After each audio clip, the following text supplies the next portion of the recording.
네, 저희 함께 오늘 볼 말씀은요, 사무엘상 3장 7절부터 15절까지 말씀입니다. 사무엘상 3장 7절부터 15절까지 말씀 다 같이 한 목소리로 크게 같이 한번 읽어보도록 할게요. 시작. 사무엘이 아직 여호와를 알지 못하고 여호와의 말씀도 아직 그에게 나타나지 아니한 때라. 여호와께서 세 번째 사무엘을 부르시는지라.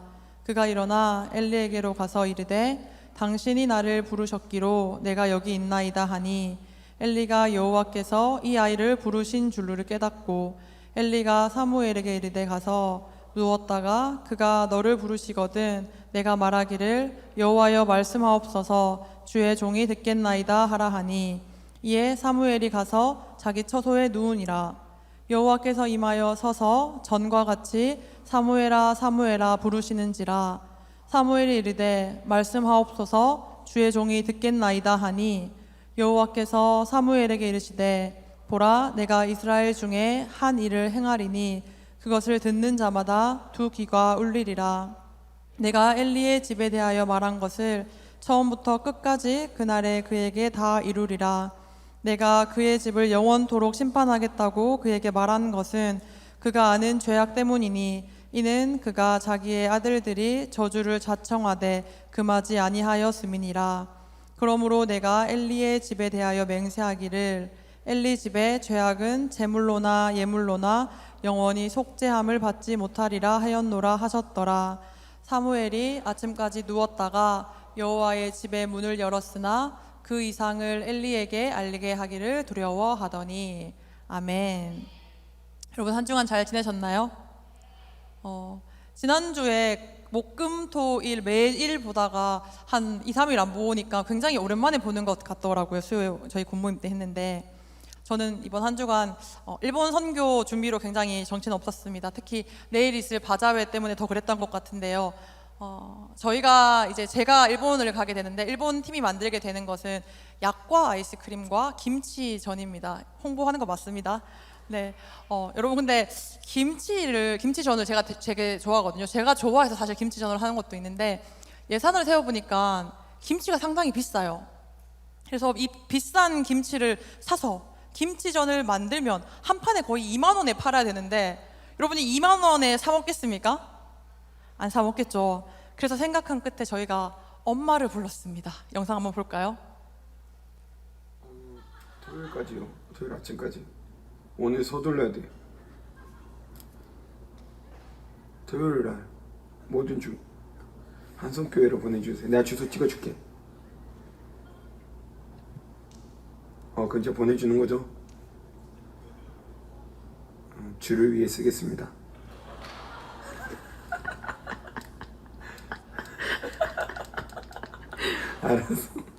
알았습니다. 보내줘요. 네, 여러분 내일 만들 이 김치전은 서영 목사님이 여수 사람이거든요. 여수 엄마가 여수에 계시는데 엄마한테 전화해서 직접 담그신 어머니가 담그신 김치로 만드는 김치전입니다. 여러분 많이 사주셨으면 좋겠고요. 네, 제가 왜 오늘 이 영상으로 이 설교를 시작하냐면 우리가 누군가를 부를 때는 반드시 어떠한 목적을 가지고 있습니다. 물론 서 목사님께서 어머니에게 평소에도 안부 연락을 자주 하실 거예요, 아마도. 그런데 이제 이날 전화를 한 목적은, 엄마를 부른 목적은 뚜렷한 이유가 있었죠. 김치라는 겁니다. 그래서 부름에는 이유가 있다라는 전제를 가지고 저희가 오늘 한번 말씀을 보려고 하는데요. 오늘 우리가 함께 읽었던 이 사무엘 말씀, 여러분 잘 알고 있는 말씀이라고 제가 생각되어집니다. 특별히 오늘 함께 읽었던 그 말씀 본문은 하나님께서 사무엘을 3번 불렀던 그 장면이었는데요. 혹시 사무엘을 모르는 분들도 있을 수 있잖아요. 그래서 제가 잠깐 간략하게 배경을 설명하면 이 남자 사무엘이 태어난 배경을 살펴보면 좀 서럽습니다.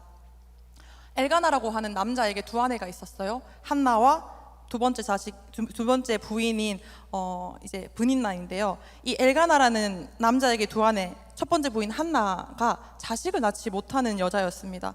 그래서 둘째 부인에게 괴롭힘을 당하게 됩니다. 무시를 받게 되어져요. 임신하지 못한 이 여자가 성전에 가서 아들을 달라고 기도를 합니다. 이 모습을 본 엘리 제사장이 그녀가 입만 움직이는 걸 보면서 뭔가 술 취했다라고 오해를 하기도 해요. 아무튼 이런 우여곡절 끝에 이 한나라는 여자가 아이를 갖게 됩니다. 그 아이가 바로 오늘 읽었던 사무엘인데요. 사무엘을 갖게 하신 하나님께 감사해서 한나가 하나님께 이 아이를 드리겠다라고 약속을 합니다. 그리고 그 약속을 지키고 사무엘이 젖을 뗀 이후부터는 엘리 제사장 밑에서 함께 여호와를 섬기는 자로 사무엘이 살아가게 됩니다. 제사장의 견습생과 같은 경우인데요. 그런데 오늘 읽었던 3장 1절 말씀 앞부분을 보면은 아이 사무엘이 엘리 앞에서 여호와를 섬길 그때에 여호와의 말씀이 희귀하였다고 이야기합니다. 여호와의 말씀이 잘 들리지 않은 때였다고 이야기해요. 사무엘이 살던 시기를 잘 살펴보면 우리가 사사시대에 많이 했었는데 각기 사람이 제 소견에 옳은 대로 행하던 그때와 마찬가지로 도덕적으로도 또 영적으로도 무질서한 굉장히 혼란스러운 시대였습니다. 오죽했으면 엘리 제사장의 아들들인 이 홈니와 비느하스조차도 행실이 나빠서 여호와를 알지 못했어요. 그들은 제사장의 후계였잖아요. 엘리 제사장의 아들들이었거든요. 제사장의 후계였음에도 불구하고 제사를 무시하면서 제사에 드려야 하는 고기들을 자기 멋대로 도둑질하는 등 굉장히 이 시대가 혼란했던 것을 우리가 알 수 있습니다. 저는 이 홈니와 비느하스를 읽다가 특별히 직분 맡고 있는 저와 여러분에 대한 경고로도 읽혀졌는데요. 교회를 다니고 있다고 해서 특별히 직분을 맡고 있는다고 해도 우리의 마음 가운데 이 하나님을 경외하는 마음이 만약에 사라졌다면 이런 홈니와 비느하스처럼 예배를 멸시하는 자가 될 수 있겠다라는 생각을 했습니다. 교사로 섬기고 리더로 섬기고 있는데 하나님의 뜻에 상관없이 그분의 마음을 궁금해하지 않는다면 자신의 유익만을 위해서 이 직분을 이용하게 될 수도 있겠구나라는 생각을 했습니다. 편한 사람들만 상대하려고 하고 또 내가 하고 싶은 일들만 하려고 하는 것, 혹시 우리 안에는 이러한 마음이 없었는지, 또 내 안에 나를 힘들게 하는 순원들을 무시하고 마음속으로 적당히 선 긋고 있진 않았는지, 혹시 내 안에도 이러한 기득권적인 부분들이 없진 않았는지를 한번 점검하면서 혹시 그런 마음들이 있었더라면 이 시간 회개했으면 좋겠습니다. 제사장 엘리의 아들들의 죄가 여호와 앞에 돌이킬 수 없을 만큼 커지게 되었어요. 그리고 마침내 하나님께서는 이들을 포기하고 사무엘을 부르게 됩니다. 엘리의 눈이 점점 어두워가서 잘 보지 못하는 그때에 이 사무엘을 부르셨습니다. 사무엘아, 사무엘아 이렇게 불렀겠죠? 사무엘을 불렀을 때 사무엘이 여호와의 전 안에 처소에 누워 있었습니다. 이 소리를 들었던 사무엘이 곧바로 일어나서 내가 여기 있나이다 하고 엘리 제사장에게로 나아가요. 우리 잘 알고 있죠? 그러면서 이렇게 이야기합니다. 당신이 나를 부르셨기로 내가 여기에 있나이다. 근데 여러분, 우리는 알잖아요. 이 부르심이 누구로부터 온 부르심이죠? 하나님이잖아요.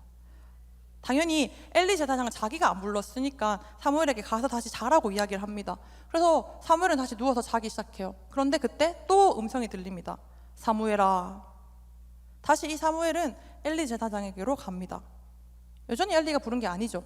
엘리가 다시 가서 누우라고 이야기하죠. 그렇게 3번이나 여호와께서 이 사무엘을 부르십니다.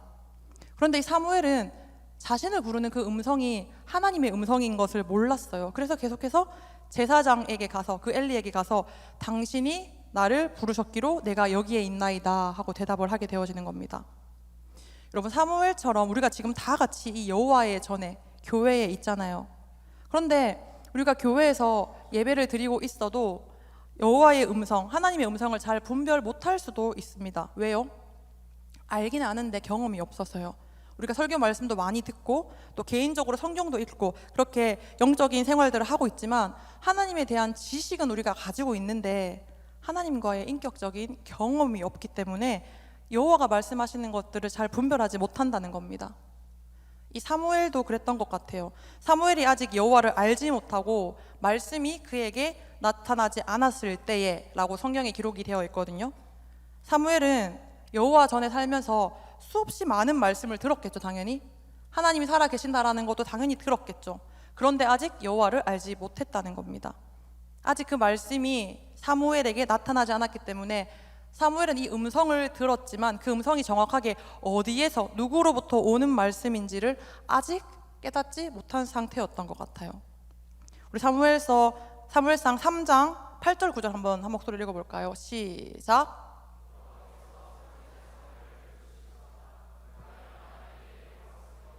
당신이 나를 부르셨기로 내가 여기 있나이다 하니 엘리가 여호와께서 이 아이를 부르신 줄을 깨닫고 엘리가 사무엘에게 이르되 가서 누웠다가 그가 너를 부르시거든 내가 말하기를 주의 종이 듣겠나이다 하라 하니 이에 사무엘이 가서 자기 처소에 누우니라. 당시에 엘리의 눈이 어두워진다라고 앞에 말했잖아요. 그렇지만 그는 분별할 줄 아는 자였던 것 같습니다. 그래서 사무엘이 들었던 그 음성이 여호와 하나님의 음성이라는 것을 분별할 수 있었어요.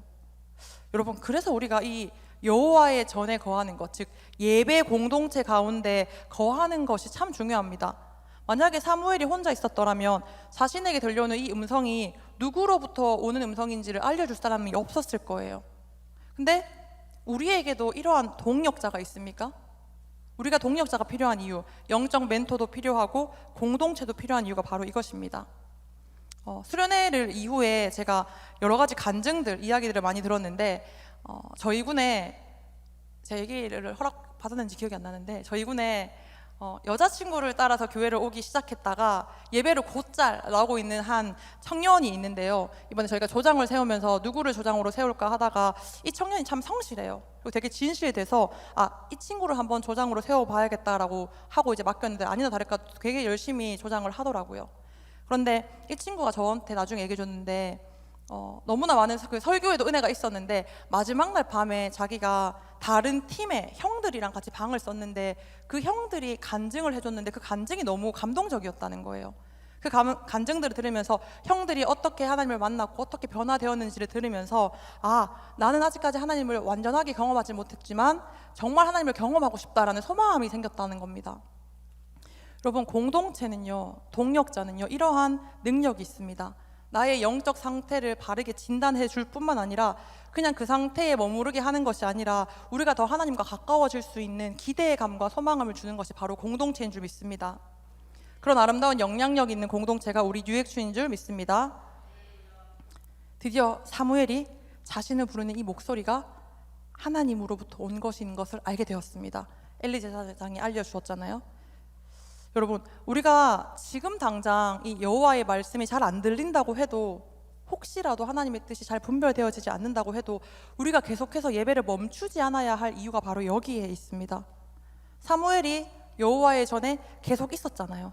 그렇기 때문에 하나님이 말씀하시는 것을 들었어요. 비록 3번이나 그 음성이 어디로부터 왔는지는 알지 못했지만 마침내 공동체, 동역자에 의해서 이 음성이 하나님으로부터 온 음성이라는 것을, 하나님으로부터 온 부르심이라는 것을 알게 되었다는 겁니다. 제가 지난주 이게 수련회 직후다 보니까 여러 가지 카톡을 많이 받았는데 이렇게 카톡을 하나 받았습니다. 한 친구가 보내줬는데요. 한번 읽어볼까요? 히히. 정말 많은 걸 느끼고 배울 수 있었던 수련회였어요. 수련회 같이 가자고 해주셔서 감사합니다. 그때 전도사님께서 수련회 얘기 안 하셨으면 전 학원에 찌들어 있었을 거예요. 유유유유유. 저기 뒤에 지금 부끄럽게 앉아 있는 친구 있는데, 여러분, 수련회 왔기 때문에 많은 걸 느끼고 배울 수 있었다는 거예요. 그죠? 수련회 오지 않았으면은 학원에 처박혀서 그냥 우울하게 있었을 거라는 겁니다.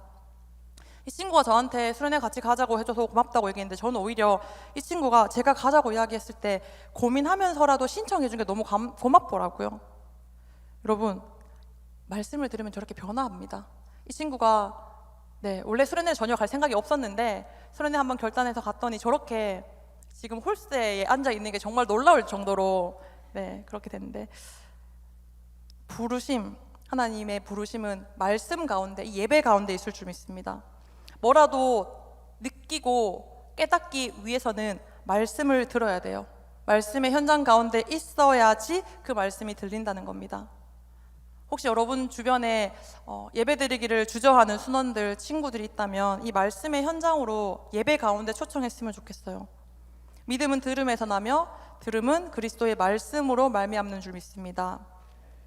하나님이 포기하지 않고 몇 번이나 우리를 부르시잖아요. 우리에게 말씀하고 싶어 하시잖아요. 오늘 이 말씀에서도 사무엘을 계속 불렀던 하나님은 여전히 저와 여러분과도 독대하기를 원하는 그 하나님인 줄 믿습니다. 엘리의 말을 듣고 이제 처소로 들어가게 됩니다. 사무엘이 누웠어요. 마침내 하나님과 대면하게 됩니다. 한번 읽어볼까요? 3장 10절입니다. 시작.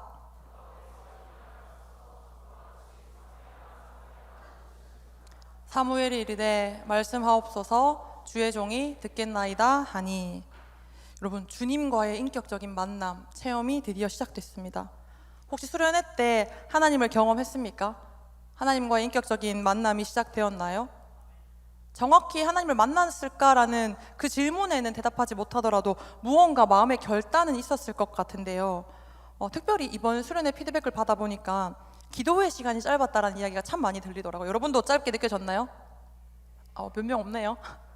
이전에는 막 30분 기도하는 것도 앉아있는 게 힘들어가지고 막 괴로웠는데 이번에는 벌써 이렇게 시간이 지났어? 할 정도로 기도 시간이 빨리 지나갔다라는 평이 굉장히 많이 들렸어요.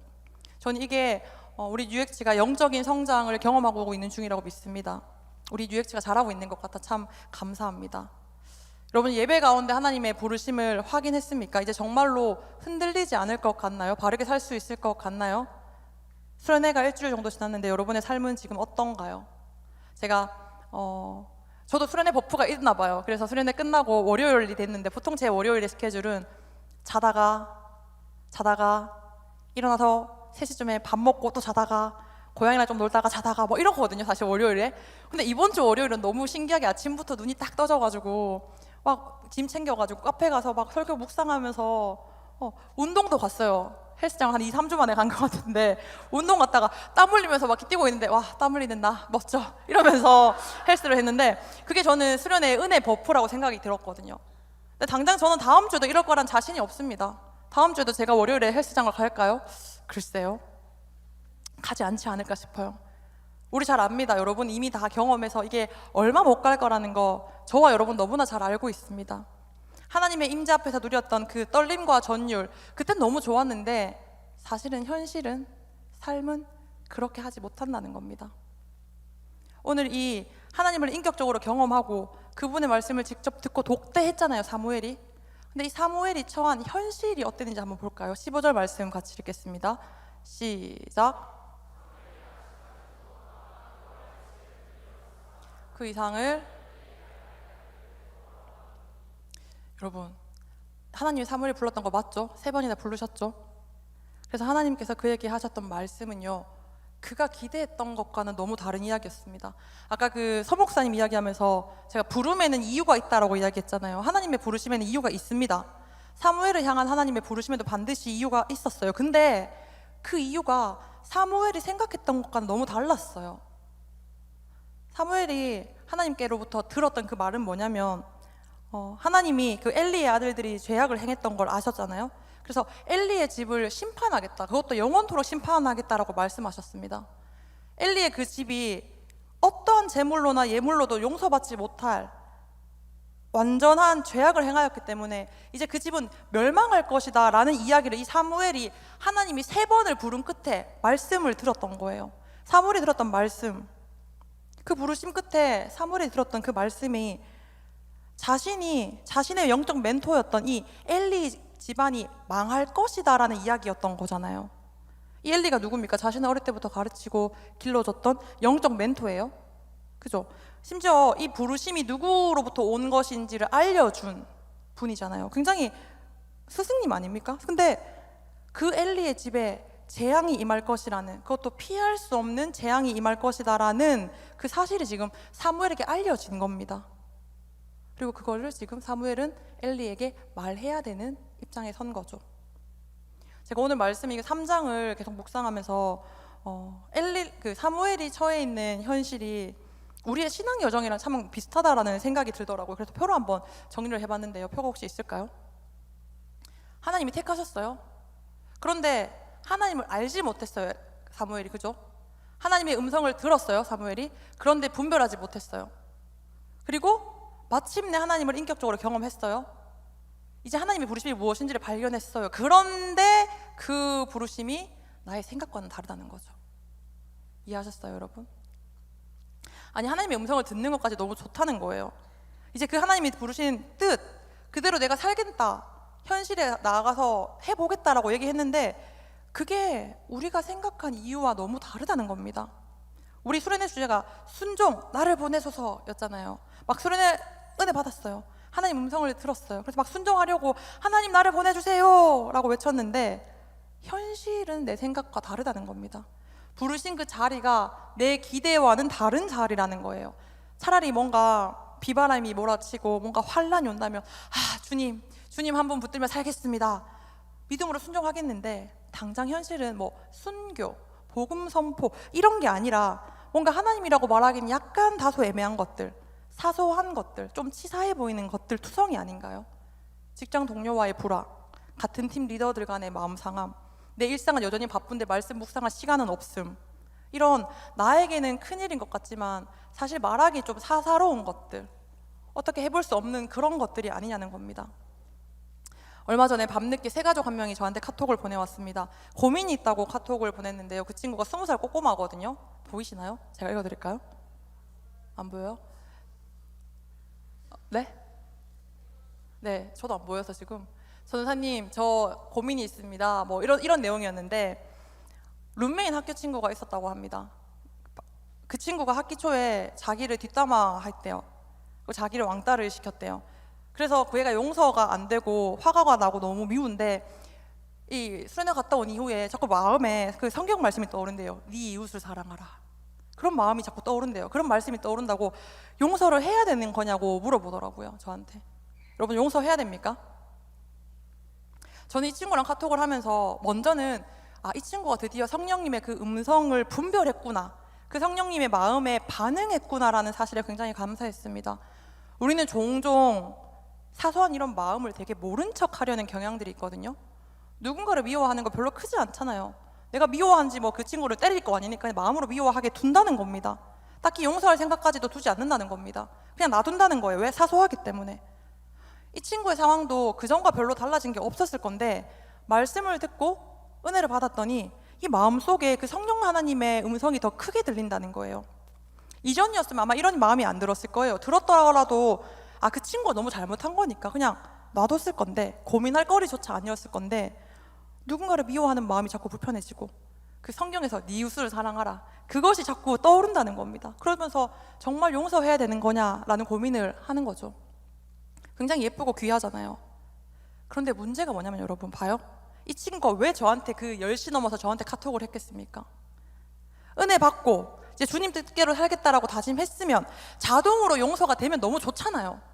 자동으로 용서되면 너무 좋은데, 현실은 여전히 용서 못할 정도로 밉고 화나는 마음이 그대로 있다는 겁니다. 그렇기 때문에 그 친구가 하나님의 그 음성에는 이제 반응을 했는데, 부르심에 응답을 하겠는데, 그 부르심의 내용에는 동의가 되어지지 않는 거예요. 차라리 기도했더니 믿어하는 마음이 사라졌어, 나 이제 그 친구가 자연스럽게 용서가 되어졌어, 그럼 얼마나 좋겠습니까? 그런데 우리의 현실이 그렇지 않다는 겁니다. 예를 들어 볼까요? 그동안 즐겨가던 어떤 술자리가 있었어요. 그 자리에서 벗어나는 것, 관계가 멀어질 수 있지만 은혜 받았더니 하나님이 그 자리에 내가 가는 걸 별로 안 좋아하신다는 거 이제 알았습니다. 하나님이 안 좋아하시는 거 알고 내가 그 자리에 가면 안 된다는 것도 알겠는데, 근데 여전히 나는 그 친구가 좋아요. 그 친구들이 재밌고 그 친구들과 함께하는 그 자리가 즐거워요. 잘 부딪히는 11조 문제는 어때요? 그동안 아예 생각하지도 않았던 영역이니까 별로 마음의 부담도 없었어요. 그런데 이제는 내 모든 것이 하나님의 것이구나, 이거를 고백했습니다. 이 재정에 대한 11조도 내가 드려야 될 걸 알겠어요. 알겠는데 그렇다고 재정적인 고민으로부터 자유롭진 않습니다. 월급을 뭐 한 10만 원, 50만 원, 100만 원 먼저 받는다면은 뭐 11조 할 수 있을 것 같아요. 근데 월급은 하나도 오르는 게 없는데 11조를 내야 된다라는 그 마음의 부담감, 여전히 내 지출은 그대로인데 예상치 못한 11조라는 어떤 것들이 생겨버린 이 상황, 그동안 사이가 좋지 못했던 누군가에게 사과하는 일은 어떻습니까? 용서하는 건요, 사랑하는 건요, 이제 그래야 된다는 건 알겠습니다. 그게 하나님이 기뻐하시는 일이라는 것도 알겠어요. 내가 어떻게 살아야 되는지도 알겠어요. 알겠는데, 깨달았는데 막상 실천을 하려고 보니 이건 또 다른 문제라는 겁니다. 은혜 받았으면 뭔가 실천의 마음들도 자연스럽게 생기면 참 좋은데, 은혜 받았고 하나님이 뭘 기뻐하시고 뭘 싫어하시는지도 알겠는데, 근데 실천은, 행함은 뭔가 또 다른 영역이라는 거예요. 하나님이 그 부르심에 내가 응답을 하겠는데, 근데 그게 생각보다 너무나 사적인 영역이라는 거예요. 내 습관을 바꿔야 되고 내 관계를 변화시켜야 되는 아주 사소한 것 같은, 그러나 굉장히 힘든 그런 것이라는 겁니다. 여러분, 혹시 아직 이 변화, 이 실천을 두려워하고 있지는 않습니까? 결단을 했는데 순종을 해야겠다는 마음도 분명히 있는데 이 삶 앞에서, 이 현실 앞에서 머뭇거리고 있지 않습니까? 마치 엘리 제사장 앞에 선 사무엘처럼 말이죠. 15절 한 번 더 읽어볼까요? 시작.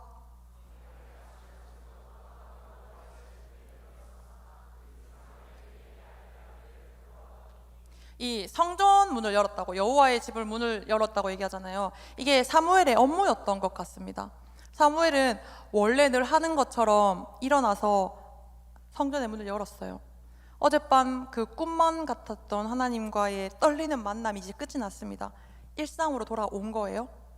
아침까지 하나님을 만났던 그 감격에 막 잠 못 들고 누워서 나 하나님 만났어, 하나님 음성 들었어 라고 했겠죠. 근데 원래 하던 대로 이제 일상으로 돌아와서 여호와의 집의 문을 열었는데 그제야 자각이 된 겁니다. 아, 내가 들었던 이것을 지금 엘리에게 알려야 되는구나. 와, 두렵다, 무섭다. 여러분이라면 어떻게 하시겠습니까? 여러분을 향한 하나님의 그 각자의 부르심이 들립니까?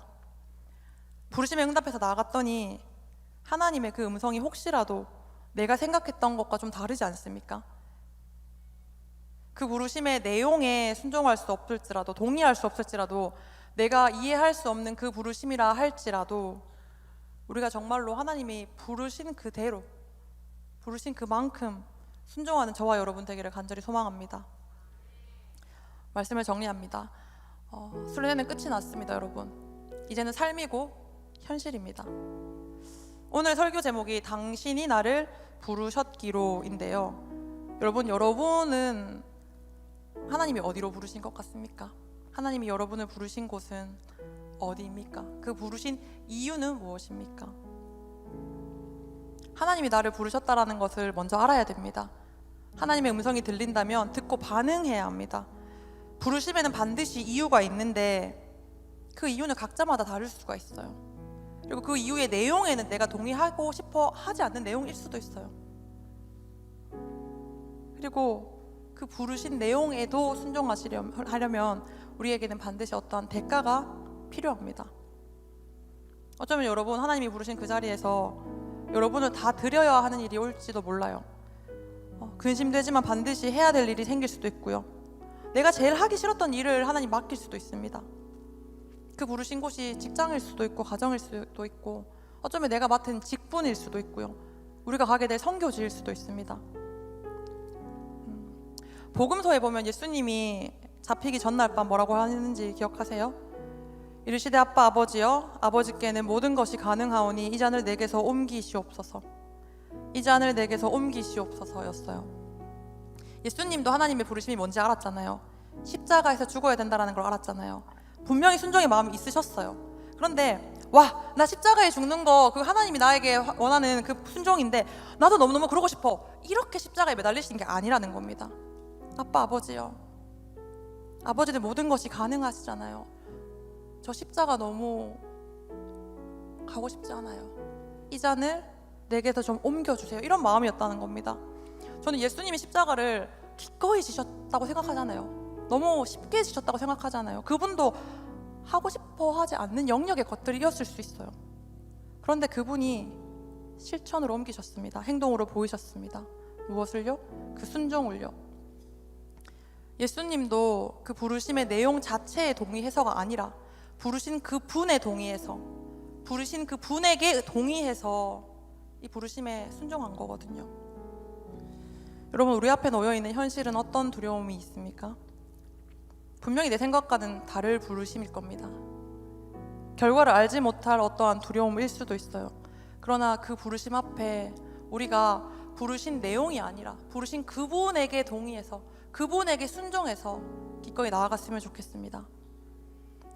제가 기도하는 중에 알게 된 건데요, 우리가 하나님의 부르심에 반응하고 응답하잖아요. 그러면 그분은 그 부름에 응답받은 자의 부르짖음을 외면하지 않는다는 거예요. 내가 주의 부르심에 반응하면 주님이 나의 부르짖음에 반응하십니다. 함께 찬양합시다.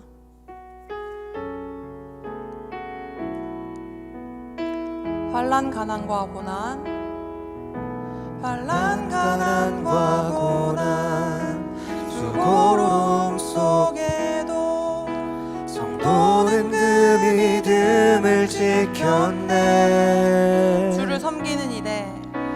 주를 섬기는 일에 자신을 다 드리며 진리의 말씀과 성령으로 그 길을 걸었네. 환난 가난과 고난 환난 가난과 고난 수고로움 속에도 성도는 그 믿음을 지켰네. 주를 섬기는 일에 자신을 다 드리며 진리의 말씀과 성령으로 그 길을 걸었네. 그리스도 안에서 그리스도 안에서 새롭게 하시고 그리스도로 인하여 자유케 되었네. 우리는 무명하나 유명한 자요 죽음의 위기 속에도 참 생명 가졌고 근심 하나 기뻐하며 가난한 다른 이를 구욕해 하는 자로다. 여러분 한 번 더 찬양했으면 좋겠는데요. 우리를 부르신 분이 누구인지, 그분이 우리에게 무엇을 말씀하시는지를 집중하며, 그럼에도 불구하고 그게 나의 뜻과 다를지라도, 내 생각과 다를지라도 부르신 그분께 순종하겠다라는 마음을 가지고 함께 찬양하며 나아가겠습니다. 환난과 난과 고난 수고로움 속에도 성도는 그 믿음을 지켰네. 주를 섬기는 일에 주를 섬기는 일에 자신을 다 드리며 자신을 다 드리며 진리의 말씀과 성령으로 그 길을 걸었네. 한 번 더 찬양합니다. 환난 가난과 고난 환난 가난과 고난 수고로움 속에도 성도는 그 믿음을 지켰네. 아멘. 주를 섬기는 일에 자신을 다 드리며 진리의 말씀과 성령으로 그 길을 걸었네.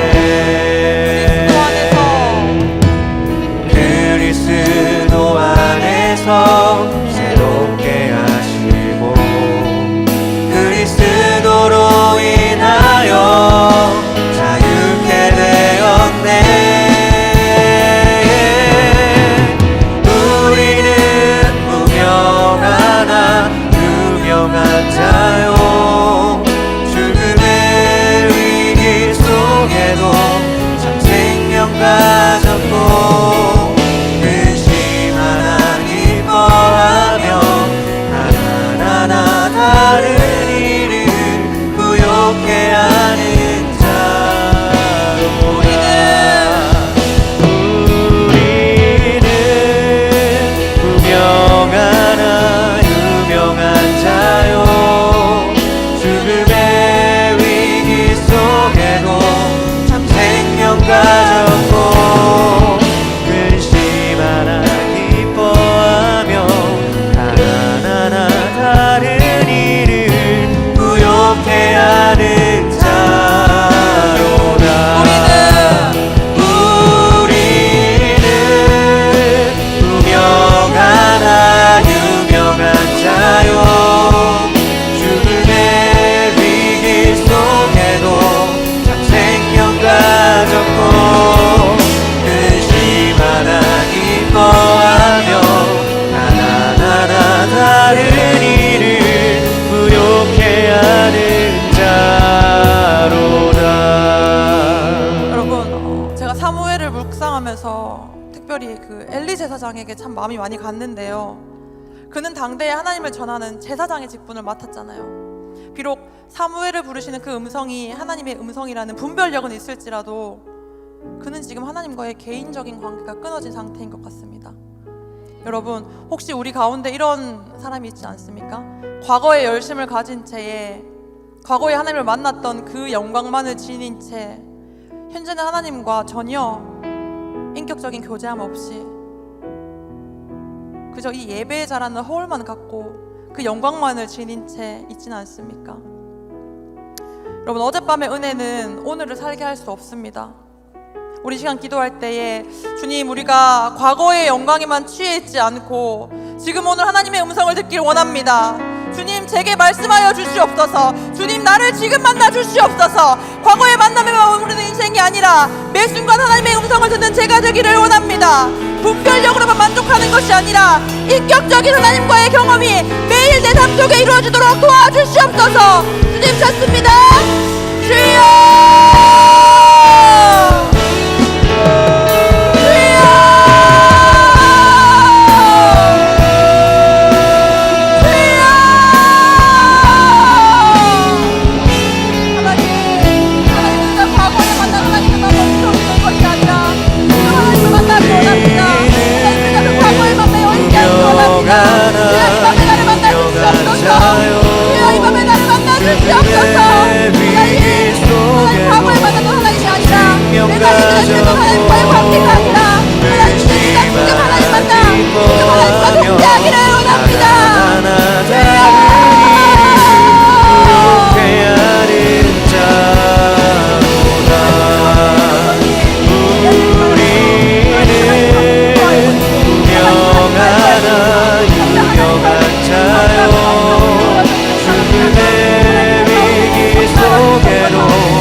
근심 하나 기뻐하며 하나하나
하나님이 우리를 부르실 때에도 분명히 이유가 그 뜻이 있습니다.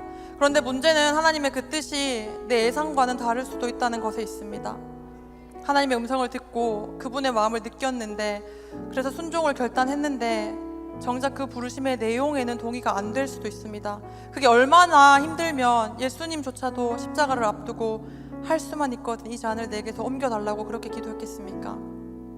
여러분, 그 부르심에 응답하게 되면 어쩌면 이전에 없었던 환난과 가난과 고난이 올 수도 있습니다. 어쩌면 가장 하기 싫은 그 일을 하나님이 내게 맡기실지도 모릅니다. 이전에 생각하지도 않았던 도전들이 내 앞에 닥치게 될 수도 있습니다. 그때 우리가 뭐라고 대답하겠습니까? 주님, 내 뜻과 다른 부르심이라 할지라도 나의 원대로 마옵시고 아버지의 원대로 하옵소서. 주님, 당신이 나를 부르셨기 때문에 내가 그 부르심에 응답하겠습니다. 그 부르심이 내 뜻과는 다르다고 할지라도 하나님의 신실하심을 신뢰하며 따르겠습니다. 주를 섬기는 일에 저를 드리겠습니다. 주님 말씀하시는 그 길을 걷겠습니다. 근심하지만 기뻐하며 가난하지만 다른 일을 부욕해 하는 그 일에 제가 동참하겠습니다. 이러한 결단을 담아 우리 주님 찾고 기도하겠습니다. 주여!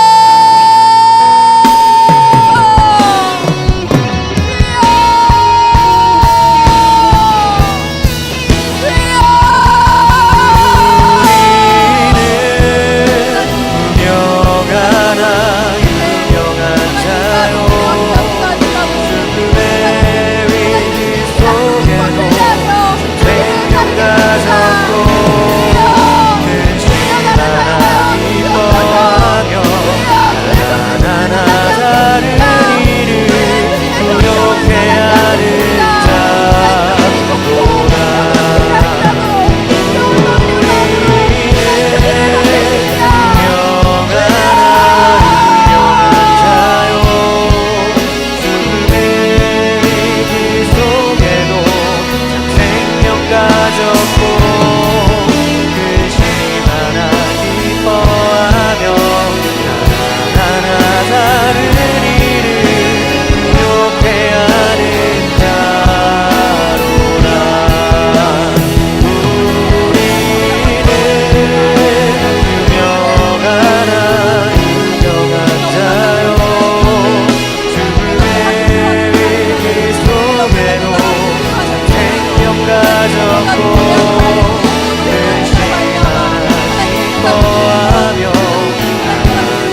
근심 하나 기뻐하며 하나하나 다른 이를 부족해 하는 자로다. 우리는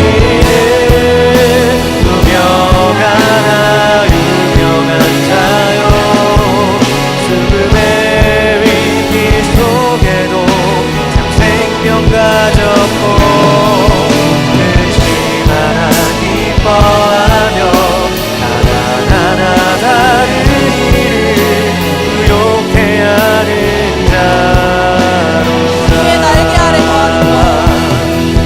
주의 날개 아래 거하는 것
연약한 그대로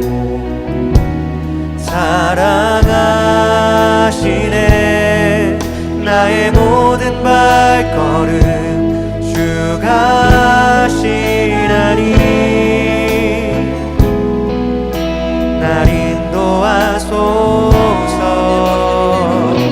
내 모습 이대로 사랑하시네. 연약한 그대로 사랑하시네. 나의 모든 발걸음 주가 하시나니 날 인도하소서.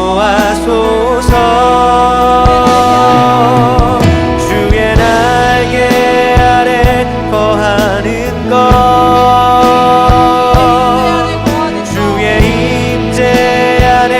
거하는 것 나의 가장 큰 소망 나의 가장 큰 은혜 주와 함께 동행하느니 주의 날개 아래 거하는 것 주의 임재 안에 거하는 것 나의 가장 큰 소망 나의 가장 큰 은혜 주와 함께 동행하느니. 여러분, 이 시간 각자의 영적 상태를 한번 점검했으면 좋겠는데요. 하나님이 택하셔서 우리가 이곳에 있습니다. 아멘. 그런데 이 가운데에서도 하나님을 알지 못하는 사람이 있을 수 있습니다. 사무엘이 여호와의 전에 있었지만 아직 하나님을 알지 못해서 하나님이 자기를 부르는 그 소리를 분별하지 못했던 것처럼 이곳 가운데도 어쩌면 아직 하나님을 인격적으로 경험하지 못해서 하나님이 분명히 끊임없이 부르시고 계시는데 아직 모르는 사람이 있을 줄 압니다. 또한 하나님의 음성을 들었지만 잘 분별하지 못하는 사람이 있을 수도 있습니다. 혹시 여러분 주변에 지금 그런 지체가 앉아있다면 그 친구를 위해서 함께 기도해 주세요. 또 여러분 가운데에 자신의 영적 상태가 아직 하나님을 못 만난 것 같다고 생각된다면 여러분 이 시간 끊임없이 여러분을 부르는 하나님의 그 음성에 집중합시다. 하나님은 여러분의 모습 그대로를 받으시길 원하십니다. 우리가 좀 더 경건해지거나 좀 더 거룩해진 이후에 우리를 만나려고 하시는 것이 아니라 하나님은 지금 이대로의 나를 만나고 싶어 하시는 분입니다. 우리 시간 기도할 때에 주님, 지금 저를 주님께 드립니다. 주와 함께 동행하고 있음을 신뢰합니다. 하나님, 내 모습이 지금 비록 보잘것없을지라도 경건과 너무 멀어 보일지라도 하나님, 나의 부족함과 나의 연약함까지도 모두 다 아시는 주님, 제 모습 그대로를 드립니다. 저를 받아주시옵소서.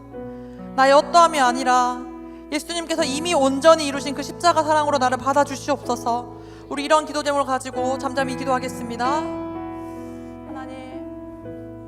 우리 가운데에 여전히 하나님의 음성을 잘 분별하지도 못하고 그 음성 가운데 집중하지도 못하는 영혼들이 있습니다. 주님, 지금도 끊임없이 우리에게 말씀하시는 그 하나님의 음성 가운데에 우리가 반응하게 하여 주시옵소서. 하나님, 지금도 끊임없이 내 이름을 불러주시는 주님, 그 음성을 듣기 원합니다. 하나님, 이곳 가운데에, 특별히 우리 지체 가운데에 아직 하나님을 경험하지 못한 자들이 있다면 주님, 그 음성을 듣게 하여 주시옵소서. 공동체 가운데에 그 음성을 함께 분별하고 기도할 수 있는 자들이 세워지게 하여 주시옵소서. 하나님, 우리가 정말 끝없이 수없이 많은 하나님의 그 음성을 듣지만 하나님의 음성이 아니라고 치부했던 모든 순간들까지도 하나님, 이 시간 모든 것도 주님께서 받아주시옵시고 하나님께서 들려주시는 그 음성 가운데 우리가 집중하게 하여 주시옵소서. 그 음성에 우리가 반응하게 하여 주시옵소서. 그 음성을 내가 듣게 하여 주시옵소서. 주님, 여전히 나는 너무나 보잘것없습니다. 내 신앙 상태는, 내 영적 상태는 거룩과 너무나 멀어 보입니다.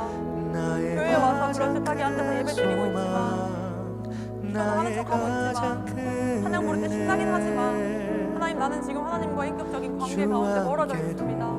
주님, 이런 나를, 이런 연약한 나를 있는 그대로 사랑하신다고 말씀하신 하나님, 그 음성 가운데 우리가 평안함을 누리게 하여 주시옵소서. 하나님, 그 음성 가운데에 하나님, 우리가 이것이 얼마나 평안한지 알게 하여 주시옵소서.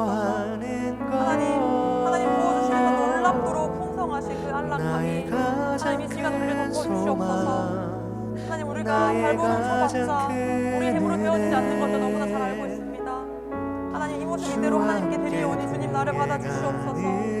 하나님, 나를 인도하시옵소서. 나를 끊임없이 부르시는, 나를 끝없이 그렇게 외쳐 부르시는 하나님, 그 음성에 내가 반응하게 하여 주시옵소서. 그 음성에 내가 듣게 하여 주시옵소서. 그 음성 가운데 내가 거하게 하여 주시옵소서. 하나님, 하나님의 그 놀라우신 은혜 가운데에 우리가 이 시간 또한 감동하고 감격합니다.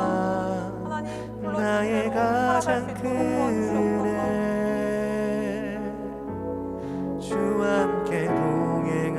한 번 더 찬양합니다. 내 모습 이대로, 내 모습 이대로 사랑하시네. 연약함 그대로 사랑하시네. 나의 모든 발걸음 주가 하시나니 날 인도하소서. 내 모습 이대로, 내 모습 이대로 사랑하시네. 연약함 그대로 이 연약한 저도 사랑하십니다. 사랑하시네. 나의 모든 발걸음 주가 하시나니 날 인도하소서. 주의 날개 아래 거하는 것, 주의 임재 안에 거하는 것, 나의 가장 큰 소망, 나의 가장 큰 은혜. 주와 함께 동행하느니 주의 날개 아래 거하는 것, 주의 임재 안에 거하는 것, 나의 가장 큰 소망, 나의 가장 큰 은혜.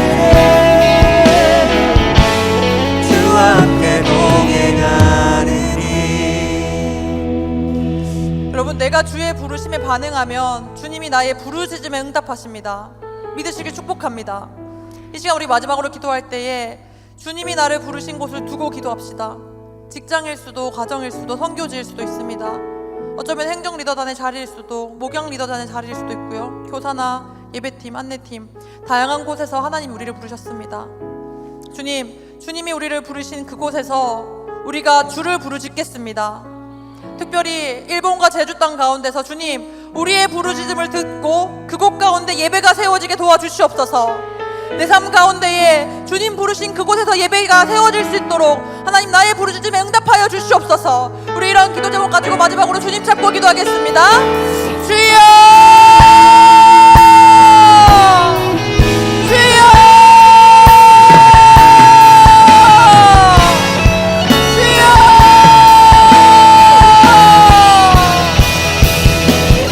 주의 날개 아래 거하는 것 하나님 우리가 부르짖을 때 그 가운데 예배가 세워질 줄 믿습니다. 무너진 나의 가정에, 무너진 나의 재정 상황에, 무너진 나의 학업에, 무너진 나의 직장에 하나님 우리가 하나님을 부르짖을 때에 그 가운데 하나님의 부르심으로 말미암아 예배가 세워지게 하여 주시옵소서. 주여 나의 부르짖음을 외면치 마시고 하나님의 부르심에 합당한 자로 살아가게 하여 주시옵소서.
마지막으로 일어서서 저희가 한번 찬양했으면 하는 곡이 있는데요.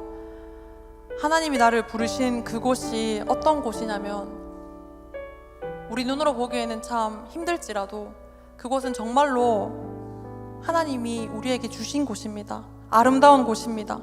이 시간 함께 일어나서 마지막으로 찬양하고 예배 마치려고 하는데 아시는 분들은 함께 찬양했으면 좋겠어요. 제가 이 곡을 이번 한 주 동안 묵상하면서 같이 부르고 싶었거든요.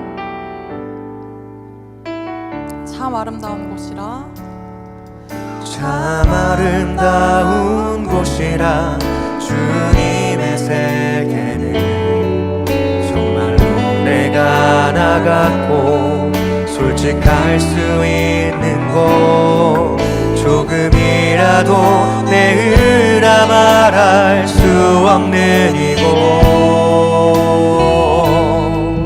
이곳은 바로 주님의 세계라 세상은 항상 말하네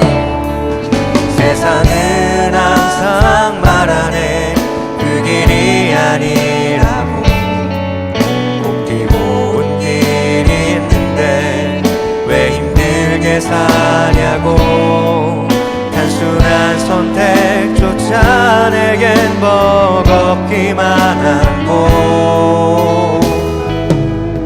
그래도 나는 주님만 따르리. 참 아름다워라. 참 아름다워라.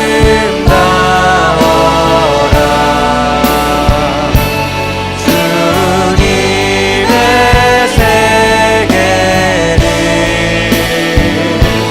저솔로 보내 꽃보다 더 고운 백합화. 주 찬송하는 듯 저 맑은 새소리 내 아버지의 지으신 그 소식 기쁘다. 나는 계속 걸어갑니다. 수없이 넘어져도 사람들의 방향과는 조금 다르다 해도 내가 가는 길이 주가 가르쳐준 길이니 이곳은 바로 주님의 세계라. 나는 계속 걸어갑니다. 나는 계속 걸어갑니다. 수없이 넘어져도 사람들의 방향과는 조금 다르다 해도 내가 가는 길이 주가 가르쳐준 길이니 이곳은 바로 주님의 세계라. 목소리로만 찬양합니다. 나는 계속 걸어갑니다. 수없이 넘어져도 사람들의 방향과는 조금 다르다 해도 내가 가는 길이 주가 가르쳐준 길이니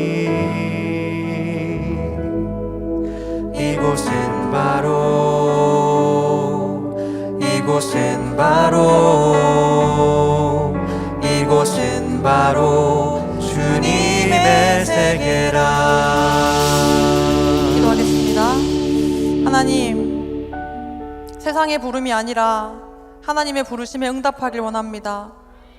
세상은 이 길이 아니라고 말할지라도 주님이 가르쳐준 그 길이 좁고 험난한 길이라면 그 길을 따라 걷겠습니다. 수없이 넘어지고 수많은 고난이 온다 할지라도 하나님 나를 부르셨기에 주님 부르신 그 자리에서 주님을 부르짖으며 살겠습니다. 우리와 영원토록 함께 하심에 감사합니다. 예수님의 이름으로 기도드립니다. 아멘. 주기도문으로 예배 마치겠습니다. 하늘에 계신 우리 아버지여, 이름이 거룩히 여김을 받으시오며 나라가 임하옵시며 뜻이 하늘에서 이루어진 것 같이 땅에서도 이루어지이다.